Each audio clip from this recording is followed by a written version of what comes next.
ॐ भद्रं कर्णेभिः शृणुयामदेवा भद्रं पश्येमाक्षभिर्यजत्राः स्थिरैरङ्गैस्तुष्टुवागुंसस्तनूभिः व्यशेम देवहितं यदायुः। ॐ शान्ति शान्ति शान्तिः। हरिः ओम्।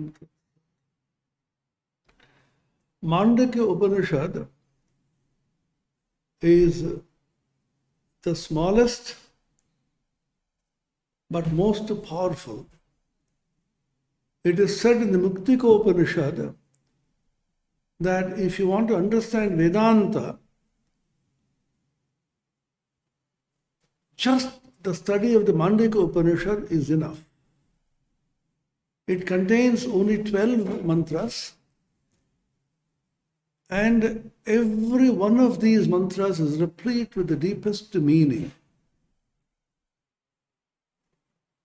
And interestingly, this Upanishad does not philosophize, as most Upanishads are. We should remember that Upanishads are not metaphysics, they are not theology, they are not philosophy, they are not religion. Then what are they? They are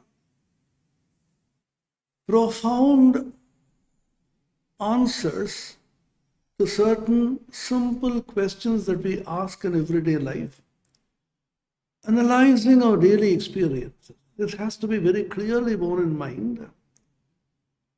Unlike certain scriptures from various world religions, which give you prescriptions, dictates, commands, the Upanishads are investigation.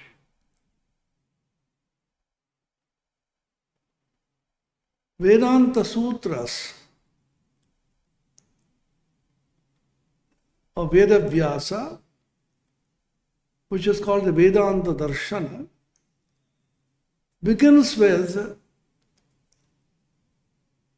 the fundamental declaration of investigating into the nature of reality. Athato Brahma Jigyasa. Atha, now, then, Atha, therefore, Brahma, the supreme reality, Jigyasa, investigation out of the desire to know the reality. Vedanta is an investigative science of the inner reality, which manifests as the inner and the outer. We call them microcosm and macrocosm in philosophy. And the microcosm and the macrocosm are built on the same plan. There's a great discovery of Vedanta, which Swami Vivekananda came upon in an extraordinary experience which he had in the Himalayas. He said, I have discovered the identity or the oneness of the microcosm and the macrocosm. Microcosm and the macrocosm are built on the same plan. I have seen the whole universe in an atom. That's what he said. The macrocosm is vast, enormous, immense, gigantic, infinite. And to probe into the macrocosm is not easy, if not impossible. And therefore, the great rishis of the Upanishads, thousands of years ago, investigated into their own selves. Rather than moving out and investigating the external world, the macrocosm, you can find the secret of the macrocosm in the microcosm by a deep investigation into the nature of reality in the microcosm. This is exactly what the Upanishad does. For example, the Kena Upanishad begins with Kena, by whom? It asks certain very simple questions which appear to be not only simple but simplistic and perhaps naive to the modern minds. What do you see all this? Keneshitam patati preshitam manah kena prana prasama praiti yuktaha keneshitam vachamimam vadanti chakshusrotram kaudevo yunakti. Keneshitam patati preshitam manah. Impelled by whom? Impelled by what power does the mind think? Impelled by whom does the eyes see? Impelled by whom do the ears listen? What is that power? Is it the eye which sees? Or is there something behind the eye? Is it the ear which hears? Or is there something behind the ear? Is it the mind which thinks? Or is there something behind the mind? After investigating deeply, they found there is something behind all this. They expressed it in a very figurative and beautiful language by saying, it is the eye of the eye, ear of the ear, mind of the mind, Shrotrasya srotram manaso manoyat vachoha vacham savu pranasya pranaha chakshushas chakshur atimuchyadirav pretyasmal lokat amrita bhavanti. What a poetic language. There is something behind this. So the Mandika Upanishad, after investigating into the reality inwardly, encapsulated, put in the form of a small capsule, the entire reality which is inward and outward, which is microcosmic and macrocosmic, which encompasses the entire universe of the macrocosm, as well as envelops the entire universe in the microcosm. This is Om, the most sacred symbol of Hinduism. And as Swami Vivekananda said, the universal symbol of all the religions is Om, because it is not theological or philosophical or metaphysical. It is just a simple scientific statement about the reality inwardly and outwardly. Om ityetadidagam, Om ityetadaksharam idam sarvam. This is the first mantra. Om ityetad aksharam idam sarvam. This akshara, this one letter akshara, word, Om, is all this. All this means all this universe of the macrocosm, on all this universe of the microcosm inwardly. Om iti etad aksharam idam sarvam, all this. How do you explain this? The mantra, the Upanishad says, Tasya upavyakyanam. Vyakyanam means explanation, exposition, description, explication, vyakyanam. He adds the upasarga upa vyakyanam. Upa means near. Upanishad in fact means sitting near the Guru, near the knowledge contained in the Upanishads and trying to learn from that. Upavyakyanam. What is upa? What is the nearest explanation that you can go? This is a very scientific procedure. You start with the nearest and go far. If you want to explain anything, give simple, ordinary, straightforward examples. This is how science has grown. Science gives very simple examples.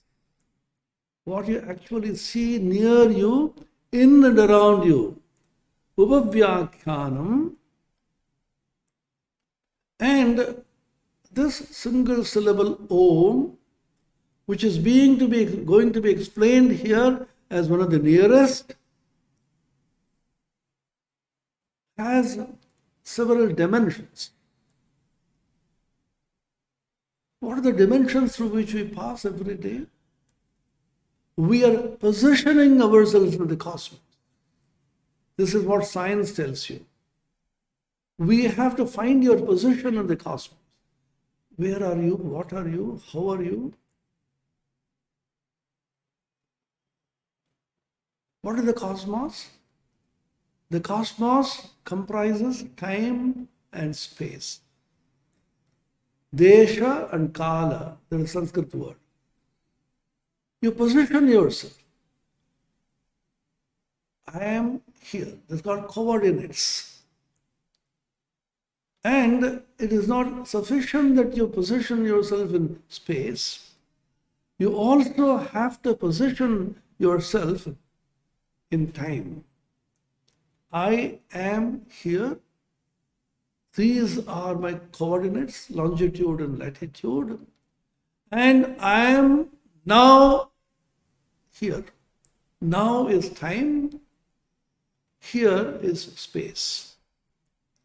This is a natural thing everybody has to do. So if you say Om is all this, the inward universe and the outward universe, cosmos as the macrocosm and the cosmos as the microcosm, then you have to position the Om in time also. In space, it envelops everything that exists, inwardly and outwardly. In time, where is it? What is time? A simple definition of time is that which flows from the past through the present into the future. This is time. Past, present, and future, these are the three dimensions of the flow of time. In physics, we call it the arrow of time. Time is an arrow. The time's arrow points towards the future and not towards the past. This is one beauty about time as contradistinguished from space. Space, you can move forward and backward, sideward, to the right or left, upward to the top or bottom. In time, you can move only towards the future and not backwardly to the past. Whatever. How do you position Omkara, Om, in time? Bhutam bhavad bhavishyaditi. It is the past, it is the present, and it is also the future. Sarvam Omkara eva. All this is Omkara. So the Om in space is all enveloping, all pervading, all subsuming. Om in time is the past, present, and future. That means Om is all this. Idam sarvam. And he adds very interestingly, the Mandika Upanishad, the Rishi adds, there is a dimension of time which transcends itself. This is one great discovery by the Rishis. All of us have daily experience of the past, present, and the future. And there is a dimension of time which transcends time, that is timeless. The timeless dimension is also Omkara, which means that this Om has the space-time dimension in the world of space-time, in the world of finite reality, and at the same time, there is a transcendent dimension of time which is beyond time, therefore timeless, and beyond space. So Om, therefore, has past, present, and future, and beyond time, which is timeless. These are the four dimensions of time.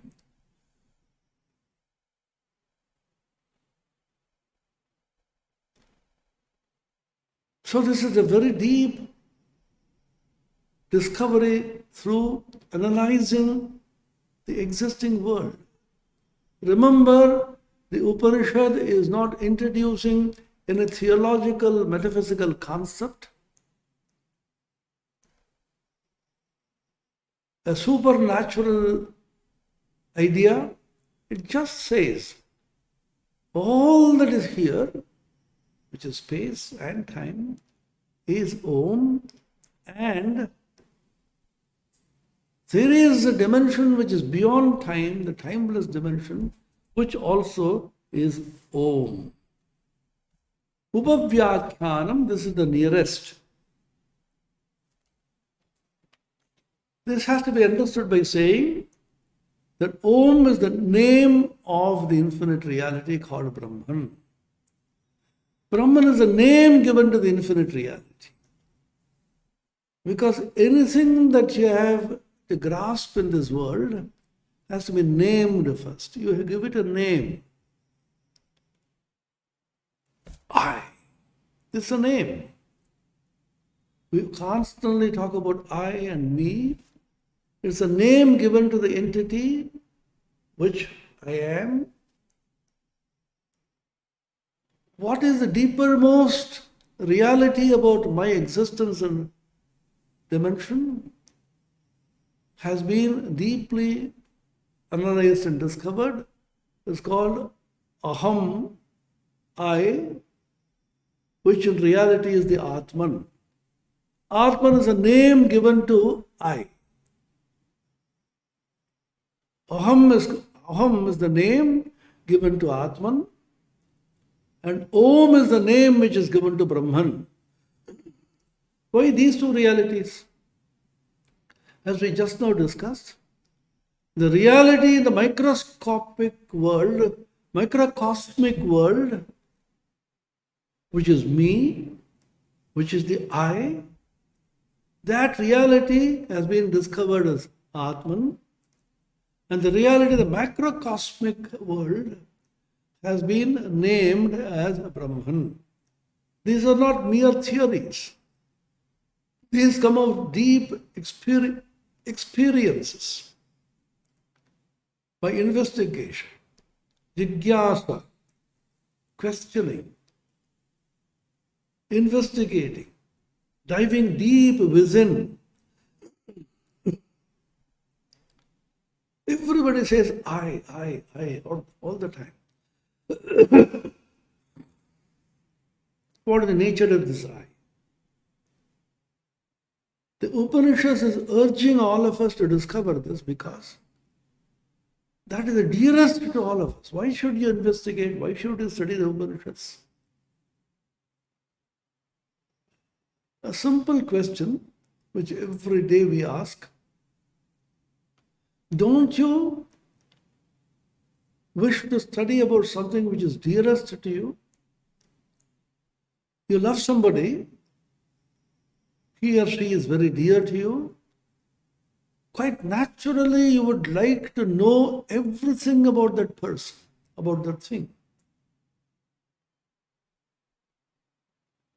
So that which is dearest to you should be the object of your study, discovery, investigation. That comes naturally. What is it that is dearest to us, to you and me? I am the dearest to myself. You ask yourself, quietly sit down Make your mind calm and ask yourself, what is it that I love the most? My wife, my children, my property, my bank balance, my position? I like all of them, but I like me the most. I'll give a very simple example. One of my students in the college, he rose to high positions and he was posted in Andaman Nicobar. When the tsunami struck in 2001, terrible devastations took place, as all of you know. He came to meet me after a couple of months in Calcutta, in Howrah, in Belur, and narrated this thrilling story. He with his wife and some colleagues nearby, they were watching the television in a 3-storied building. Suddenly they noticed high waves from the ocean rushing towards them. Huge waves, 30, 40 feet high. Then the husband told the wife, come on, let us run for our lives. They didn't wait for a single minute. They came down and ran and ran and ran. Somehow could get into a very high-rise building. To the lift, they went to the 20th floor. And in the meantime, the waves came and washed away the 3-storied building in which they were watching the television. Some of his colleagues, they were hesitating. They wanted to pick up their mobile phones, pick up their bank balance, the passbook. By the time they were washed away. So these two people, the couple, some have escaped, ran from there, came to Calcutta. Just they had only the clothes they were wearing. All property gone, all bank balance gone, all smart cards gone, all mobile phones gone. Nothing was there to call my property, but they escaped. And he came and told me, my student told me, by God's grace, how we escaped. So your blessings are always with me, Maharaj. I escaped. So here is a person feeling overjoyed that he lost everything. Think of this story. It was so telling. Then I understood Vedanta in practice. A person comes and says, overjoyed, narrating a story and says, I lost everything. Why is he so happy? Because he did not lose himself. All the other things are dear. His bank balance, his television, his passbook, all the money that he had, everything is so dear, he wouldn't like to lose any of them. But when you choose between myself and all my property, I can lose my property, not myself. The examples which you know in your daily life. The doctor comes and tells you, you have very bad gangrene on the foot. It can't be cured at all unless a part of your foot is amputated and thrown away, you will die. What will you say? Oh, my foot is very dear to me, don't cut it, doctor, rather let me die. Will you say that? Doctor, if it comes to that, let me live, take away my foot. So even your foot is not so dear to you as yours. What is that myself? This is dearest to you. Brihadaranya Upanishad talks about this. Yagyavalkya tells his wife Maitreyi, Nava are patyuk kamaya patipriyo bhavatyatmanastu kamaya patipriyo bhavati. Nava are jayaya kamaya jaya priya bhavatyatmanastu kamaya Jaya priya bhavadina va are sarvasya kamaya sarvam priyam bhavatyatmanastu kamaya sarvam priyam bhavati atma va are drashtavyo shrotavyo mantavyo nididhyasitavyaha. It is not for the sake of the husband that the husband becomes beloved, for the sake of the self, the I. It is not for the sake of the wife that the wife becomes beloved, for the sake of the Atman. So this Atman has to be realized. Everything in the universe which we call dear, Priya, is because the presence of the Atman. This Atman has to be realized, seen through Shravana, Manana, Nididhyasana. Constantly listening about the Atman, exploring, investigating, meditating upon the Atman, reflecting upon its nature, and finally getting absorbed. So, the Mandaka Upanishad urges you to learn about yourself. And having discovered Om is the essence of everything, says, what is the Om? Om is the infinite reality of everything. It is the name of the macrocosmic reality called Brahman. Then Aham, I, is the name of the microcosmic reality which is called the Atman. And the identity of the Atman and Brahman, microcosmic reality and the macrocosmic reality, the Aham and Om is the acme of realization in Advaita Vedanta. Atma Brahma Aikya Jnana, the knowledge of oneness of the Atman and Brahman. It's such a simple truth.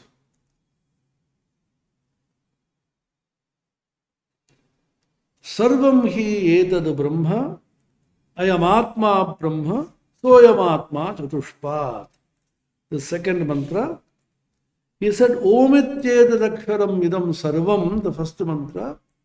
All that exists is the Om.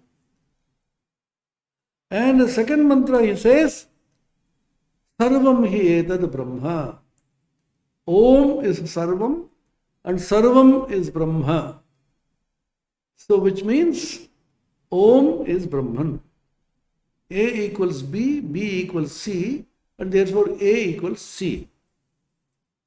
Then he says, what I call me, the I am Atma Brahma. This is called the Mahavakya.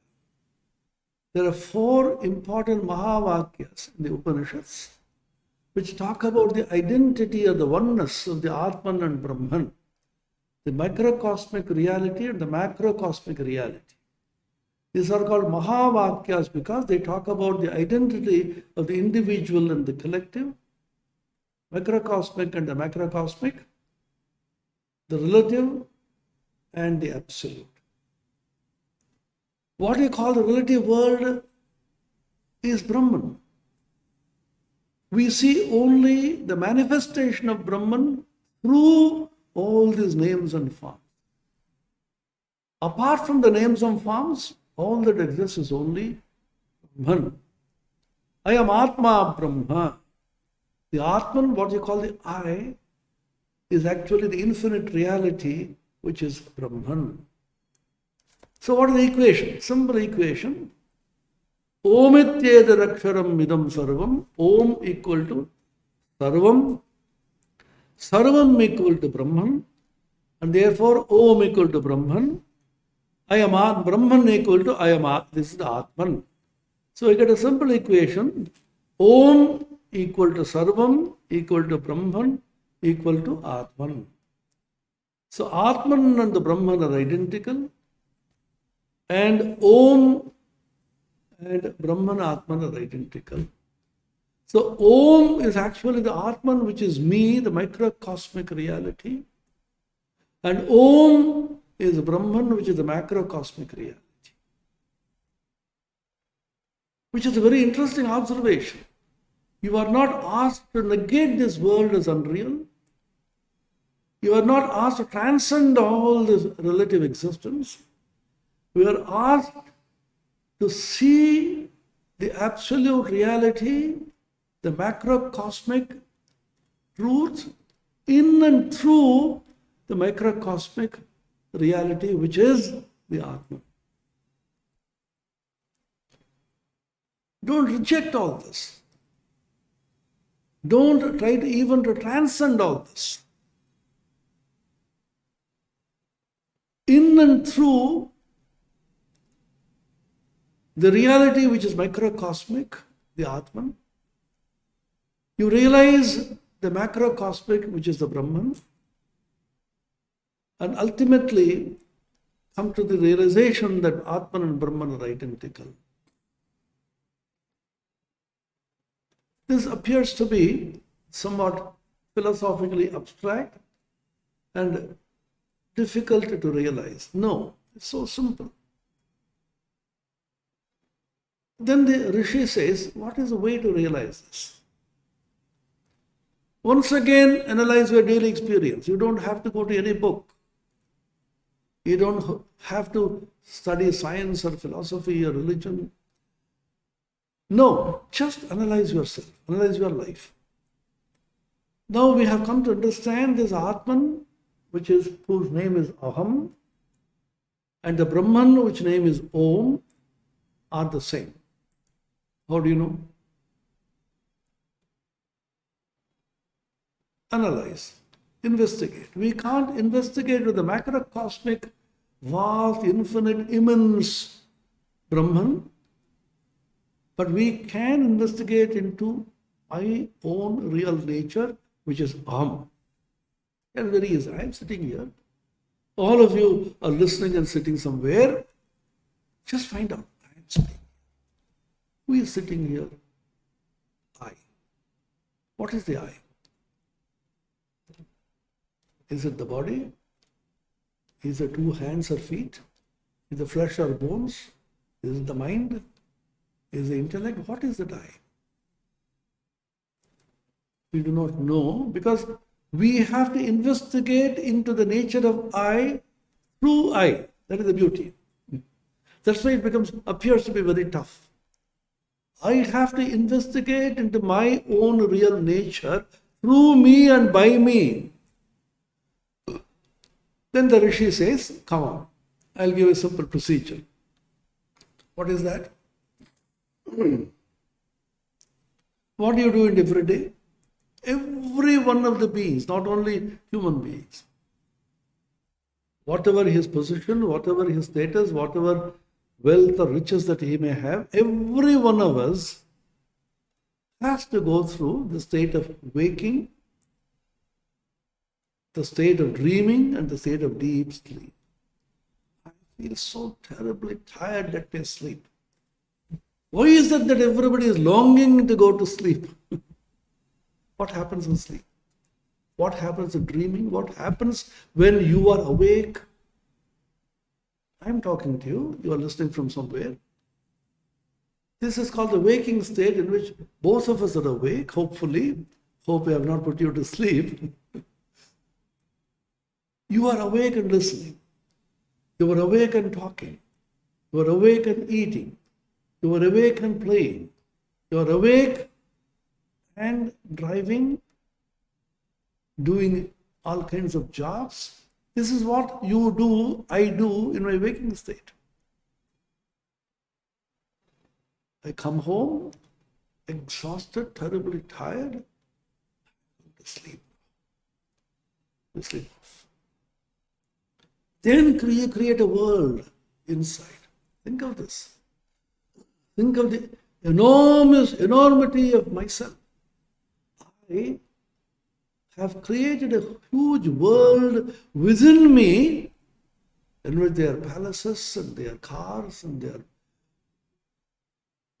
games going on, soccer and chess and cricket, wars going on. Unfortunately, people hating and killing each other, how many varieties of activities are going on, not outside, but inside me. Where is all this happening? Have you thought about this? This is the difference between you and the rishis of the old. They thought deeply about this. What is it that I am dreaming? Who is dreaming? Obviously, I am dreaming. I come back and say, oh, what a terrible dream I had. I dreamt that a tiger was chasing me. Or you come back and say, what a beautiful dream I had. I won the lottery. I got a promotion. You are longing for a promotion which didn't happen in the waking state. Your mind projects a promotion in the deep sleep, in the dream state. You have cars, you have men and women talking to each other, and you have islands and oceans, hills and mountains, all that I have created within me. So what does it prove? It proves I can be a creator also. What a tremendous statement. I am not only the created by God or whoever. We don't know who created us. We don't even need to worry about it. Let us worry about ourselves. My consciousness, prajna as it is called in the Upanishad, my consciousness has created all this from within me, which means consciousness has the capacity to be the created as well as the creator. Because it's I have created all this from within me, nobody outside. Which means consciousness has the capability or the capacity to divide itself into subject and object. What happens in the waking state? I am here. I can't see you, but you can see me virtually. I am the subject. I am the talker. I am the speaker. And you are an object. You are the listener. The entire world consists of subject and object. What else does the world consist of? That's why Bhagavan Shankaracharya, the great Bhashyakara, commentator of the Upanishad and the Vedanta Darshana says, in the Brahma Sutra Bhashya begins, Yushmadaspat Pratyayoho Vishaya Vishayanoho Tamaprakasho Viruddha Subhavayoho. This is the first sentence. Yushmad and Asmat. Asmat is me, Yushmad is you. The entire world consists of I and you, the self and the other. As the philosophies would say, the world is only that. I am the subject and the entire world is the object. I am the speaker, you are the listener. I am the seer, you are the seen. The whole thing is only subject and object. Now, this subject and object is given to me in the waking state. I didn't create all this. It's just given to me. Now in the dream, I am able to create an object, me remaining the subject. Can you follow this? I remain as a subject and I throw an object from out of myself. When the dream ends, where do all the dream objects go? Into myself. Sometimes we dream, we are so hungry, you sleep off because you're so tired, you didn't eat well. And in dream, you're having sumptuous food. Last item, delicious payasam is being served, a full cup. You're just about to eat it, dream breaks. And you say, what a tragedy. I could have eaten the payasam and then got up. Who created that payasam? So I have projected all this from within me, And at the end of the dream, I withdraw all those objects into myself. Now from this, you project the macrocosm. Projection principle is a very important principle in science as well as in Vedanta. You project. I do not know the mystery of the cosmos, the huge, vast, immense. But I have some idea of myself, right or wrong, from observation and from experience. In my dream, I create the dream objects and I withdraw all those dream objects into myself when I wake up. Now from here, can you extrapolate and project? How did God create the world, if at all you believe in a God who created all this? Maybe by projection from my own experience, I can say, all this is the dream of God. When God is dreaming, all this world is created. But all of us here are the dream objects of God. Very interesting statement. I, you, the entire universe are all dream objects of God. And just like the objects of the dream do not know the person who is dreaming, the dreamer, we also do not know who is the person who is dreaming all this dream. This is one way of understanding the universe. Remember, none of these is a pakka theory. It's only a tentative understanding through projection and investigation and understanding. Just like in science, every theory is overpowered by some other theory later on. When newer facts come in, newer investigations come in, there is an interesting statement made. When you walk along the corridor of science, you will see it littered by so many skeletons of discarded theories. What is the skeleton? Oh, it is Newton's theory. What is the skeleton? It is Einstein's theory. As you keep moving, as you're exploring, newer and newer facts come in and newer theories come up. We can't understand the mystery of anything, including our own selves, including the tiniest particle of sand, the nature you cannot find out. So we project certain theories, some understandings, work on that. And as long as you're satisfied with the theory, be with it. But human mind is never satisfied with any theory. Goes on exploring. That's why in religion, in philosophy, how many kinds of theories, how many kinds of speculations, how many kinds of discoveries, each person claiming that is the only reality. No. We do not exactly know what is the reality or truth. We can only project. Our knowledge can never end. You go on acquiring newer and newer knowledge. One new piece of knowledge comes to you, simultaneously a piece of ignorance also implanted in you. There's a beautiful book by Sir Arthur Eddington, The Nature of the Physical Universe. He says there, the well of truth can never be emptied. It is impossible to empty the well of truth with the leaky bucket which is called the intellect. You take some water to the leaky bucket, but a lot of water goes out also. Every piece of knowledge that you acquire is equally compensated by a piece of ignorance which accompanies. This simultaneous occurrence of knowledge and ignorance, heat and cold, happiness and misery is called dvandva, pairs of opposites, which is called in Vedanta as Maya. Maya is very simple. Always you will have two things together, pairs of opposites. It's just like saying, can you have a stick with one end? Somebody says, oh, I can. I will take the one end and cut it.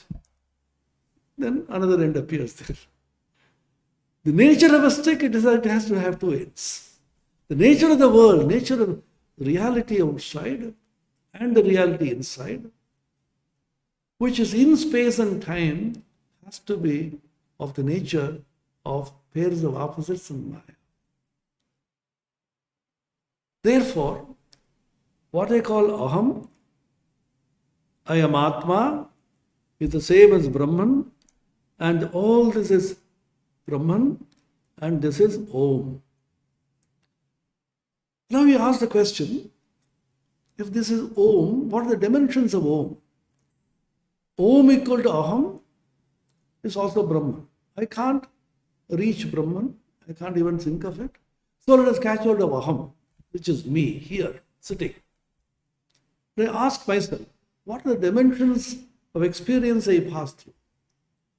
We pass through the waking state, as I said, and the dream state, and rarely we get dreamless sleep or sushupti, deep dreamless state.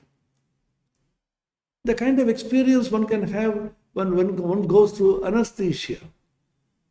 Those of you who have passed through some kind of operation of the body, they give you anesthesia, you do not know when you lost consciousness. When you come back, you are absolutely fresh, you remember nothing. So this happens, of course, rarely they say, to all of us. What is there in the deep sleep state? Nothing. What do you experience? You experience nothing, but still experience two things. One is happiness. Sukham masvapsum, I slept very happily. Nakinchit avedisham, I did not understand, I did not know anything. Not knowing anything, ignorance, and happiness are the two experiences that you have in deep sleep. Now, this is an experience which we go through every day. This is not philosophy, this is not metaphysics, this is not religion, this is not theory, this is not science. A simple observation, investigation of your daily experience, yours and my experience. Now, Jagrata, Swapna, Sushupti, waking, dream, and deep sleep are the three experiences, three modes or three dimensions of consciousness. Experienced by whom? By me. Which me? The I, which is experiencing all this in the waking state, and the I, which experiences so many things created by me in the dream state, and the I, which experiences nothing except ignorance and joy in the sleep, deep sleep state. Is it the same I? See how the Rishi is investigating. We are identifying with the mind of the Rishi when we are going through this exercise. We are asking a very simple question. Is it the same I?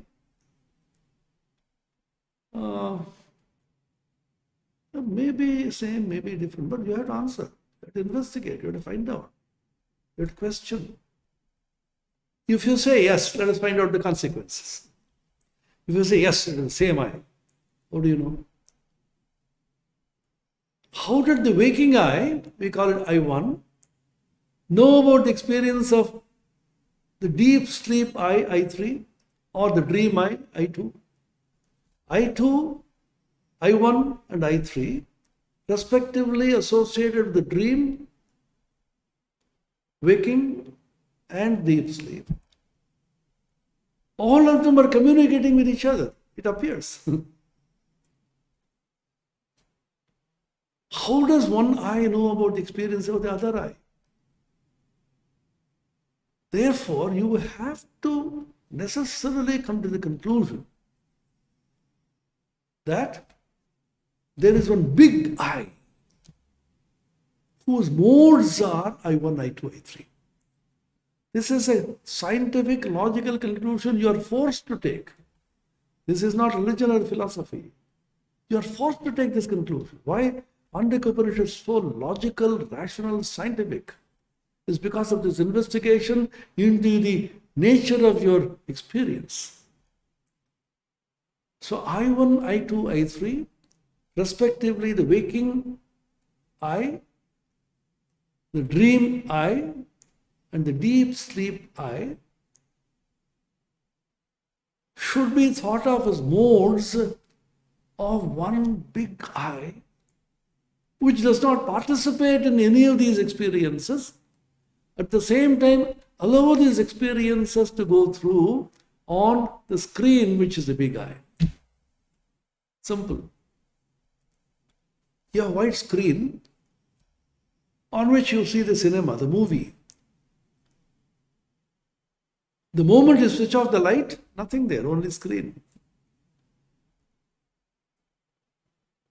So many experiences of the waking and the dream and deep sleep are moving over this screen.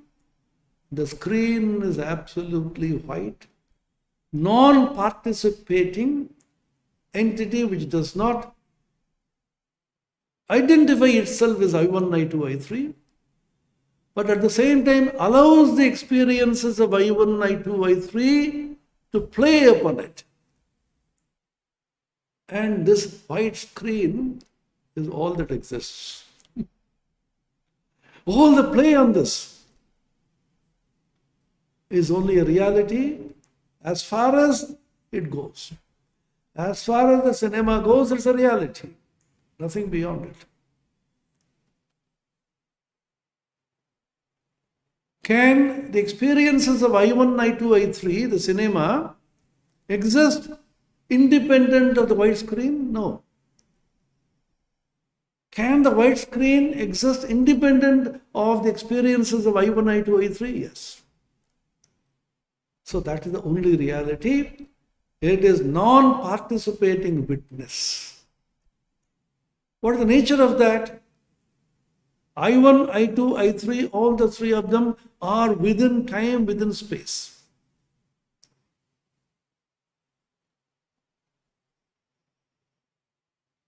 Otherwise, you would not experience them.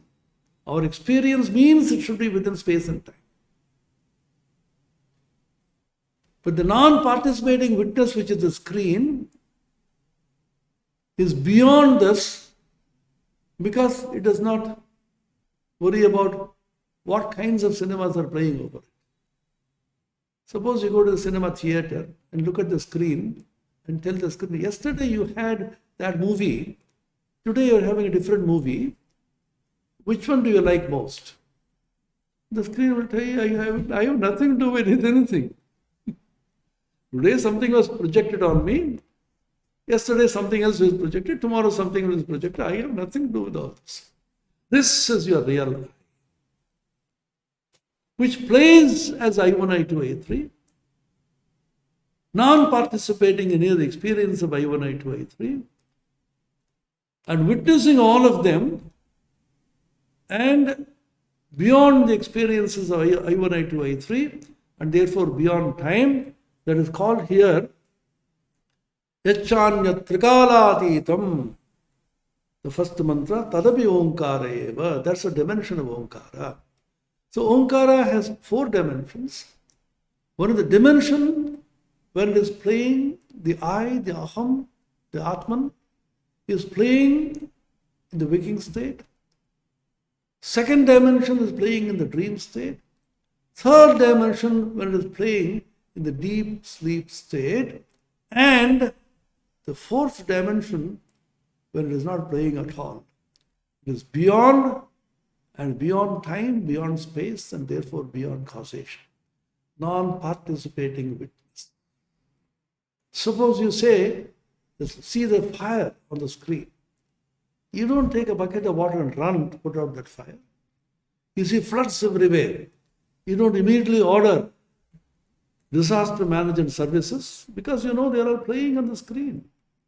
And the screen is unattached, formless, transcendent, the only reality that exists. This is what Mandika Upanishad says. It says, Jagarita Sthana, the first dimension of the Atman. The consciousness or prajna is Bahiprajna. It is focused outside. Jagarita Sthano Bahiprajna. Prathama Padaha. This is the Prathama Pada, first dimension, first matra. The I1, I2, I3 has been given three names. First, convenience. The whole thing is only the dimensions of the Atman, the I. For convenience, I1 has been named as Vaishvanara. I2 has been named as Taijasa. I3 has been named as Pragya. Jagrita Sthana, the waking state, is outward projection of the Chetana, the Pragya, because everything you see outside. The eyes look, the nose smells, the tongue tastes, the skin touches, and the ears hear. Pancha Jnanendriyas, the organs of sensation, perception. When you have dreams, what happens? Swapnasthano antaprajnaha. The whole prajna is inward because nothing outside. It is called Taijaso Dvitiya Padaha. It's called Taijasa in the second dimension. Then the third one, which is deep sleep, is called Pragya. Pragyaha Tritiya Padaha. And from here, if you come this far, then little more, push a little. Remember, we started with microcosm at the macrocosm, and unwilling and unable to explore the macrocosm, we turn inward and explore the dimensions of the microcosm, which is the Atman. And we have realized now that this Atman has three dimensions, I1, I2, I3. Vaishvanara, Taijasa and Pragya, and lo and behold, the Atman is a fourth dimension, which is called the Turiya, which is beyond space and time and causation, which is the non-participating, undying, infinite witness of all that is happening, experienced by I1, I2, I3, Vaishvanara, Taijasa and Pragya. Let us not forget the macrocosm with which we began. From here we can project to the macrocosm. Is it possible? Then the Mandukya Upanishad is another beautiful journey of exploring the macrocosm through the microcosm. Corresponding to every one of the dimensions of the Atma, Vishva, Taijasa, Prajna respectively, in the waking, dream and deep sleep state. There's a macrocosmic dimension of Brahman, the infinite reality, as Virat, Hiranyagarbha and Ishvara.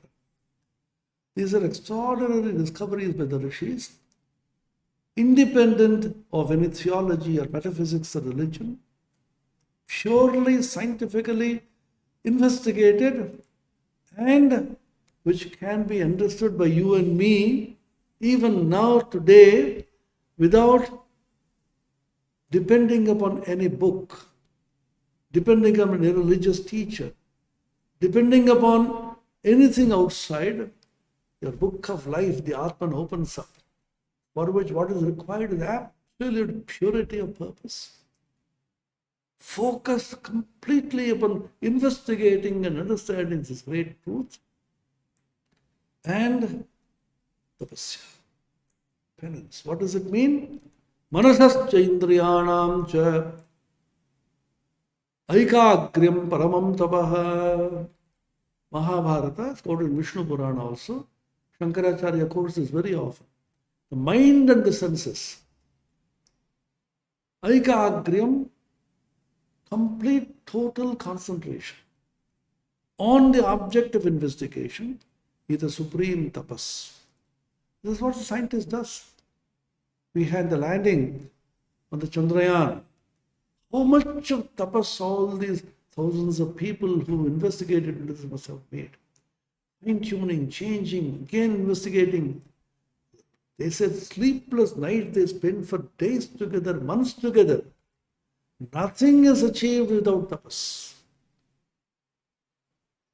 You see the sports persons winning gold medals. Do you think it is easy? How many days and months and years of tears, toil, sweat they must have gone through in order to be able to achieve anything. Achieve anything in life even an examination that you have to pass. Any achievement in life can be done only through.